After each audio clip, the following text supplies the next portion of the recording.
नमस्कार। News room में आप सभी का स्वागत है। मध्य पूर्व में 2-4 दिन तक छाई नाजुक शांति आखिरकार टूट गई है। अमेरिका और ईरान एक बार फिर आमने सामने आ गए हैं, जिससे पूरी दुनिया की चिंता बढ़ गई है।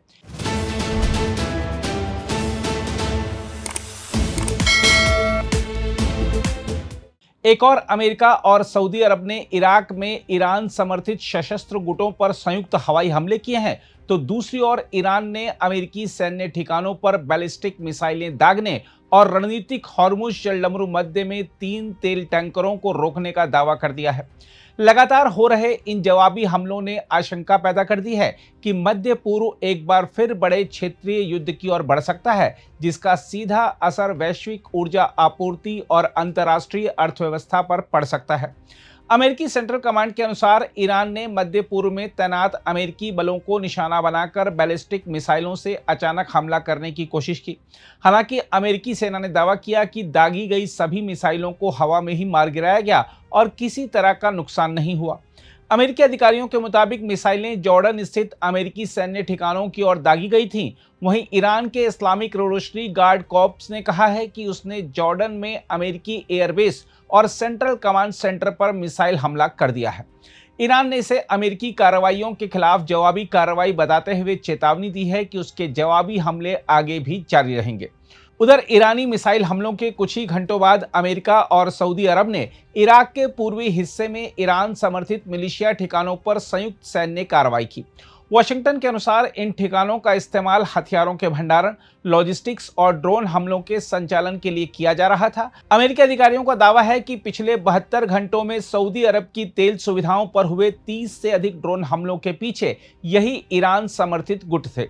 अमेरिकी सेंट्रल कमांड ने साफ शब्दों में चेतावनी दी है कि ईरानी रिवॉल्यूशनरी गार्ड और उसके सहयोगी गुट यदि हमले बंद नहीं करते हैं तो अमेरिका आगे भी सैन्य कार्रवाई करेगा। सऊदी अरब ने भी संयुक्त हमलों की पुष्टि करते हुए कहा है कि उसका उद्देश्य तनाव बढ़ाना नहीं है, लेकिन यदि उसके ऊर्जा ढांचे या राष्ट्रीय सुरक्षा पर हमला किया गया तो वह हर आक्रामक कार्रवाई का जवाब देगा। रियाद ने इन हवाई हमलों को अपनी तेल सुविधाओं पर हुए ड्रोन हमलों की प्रतिक्रिया बताया।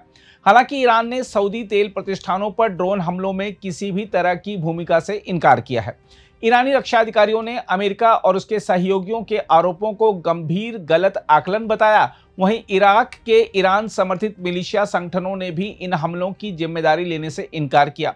इस्लामिक रेजिस्टेंस इन इराक ने दावा किया कि सऊदी ठिकानों पर हमलों के पीछे यमन के हूती विद्रोही हो सकते हैं।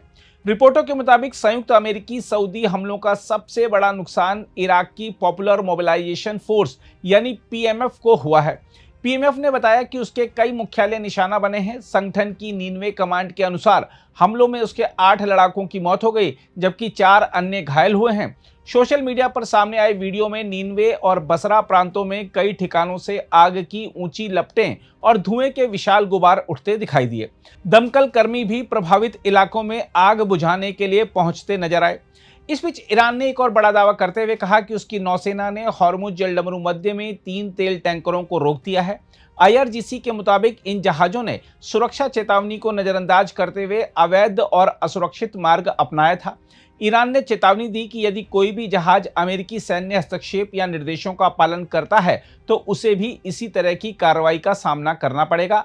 हालांकि इस दावे की स्वतंत्र पुष्टि नहीं हो सकी है। देखा जाए तो हॉर्मुज जलडमरू मध्य दुनिया की सबसे महत्वपूर्ण समुद्री व्यापारिक लाइनों में से एक है, जहां से वैश्विक समुद्री तेल व्यापार का लगभग 20% गुजरता है।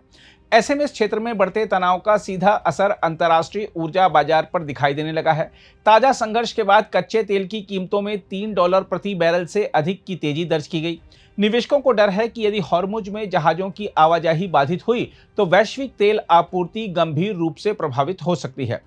दूसरी ओर तनाव के बीच कूटनीतिक प्रयास भी जारी हैं। ओमान ने हॉर्मुज जलडमरू मध्य में नौवहन के संयुक्त प्रबंधन का खाड़ी देशों के समर्थन वाला प्रस्ताव रखा है, जबकि अमेरिका ने दोहराया है कि यह अंतर्राष्ट्रीय समुद्री मार्ग किसी भी देश, विशेषकर ईरान के नियंत्रण या प्रतिबंध से मुक्त रहना चाहिए। देखा जाए तो यह ताजा टकराव ऐसे समय सामने आया है जब अमेरिकी राष्ट्रपति डोनाल्ड ट्रंप ने हाल ही में ईरान के खिलाफ प्रस्तावित 2 सप्ताह की बमबारी अभियान को अचानक रोक दिया था।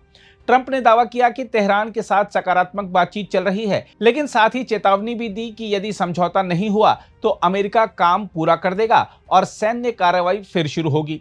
दूसरी ओर ईरान ने अमेरिका के साथ बातचीत दोबारा शुरू करने की किसी भी संभावना से इनकार किया है। इसी बीच इजराइल के प्रधानमंत्री बेंजामिन नेतन्याहू ने व्हाइट हाउस में ट्रंप से मुलाकात की, जहां दोनों नेताओं ने वार्ता को सार्थक और सकारात्मक बताया है। हम आपको याद दिला दें कि मौजूदा संघर्ष की शुरुआत 28 फरवरी को हुई थी, जब अमेरिका और इजराइल ने ईरान पर संयुक्त हमले किए थे। इसके जवाब में तेहरान ने इजराइल और उन खाड़ी देशों को निशाना बनाया जहां अमेरिकी सैन्य अड्डे मौजूद हैं। अब कुछ दिनों की राहत के बाद फिर शुरू हुई यह सैन्य कार्रवाइयों ने संकेत दे दिया है कि यदि कूटनीतिक प्रयास विफल रहे तो मध्य पूर्व में संघर्ष और व्यापक रूप ले सकता है, जिसके असर से दुनिया का कोई भी हिस्सा अछूता नहीं रहेगा।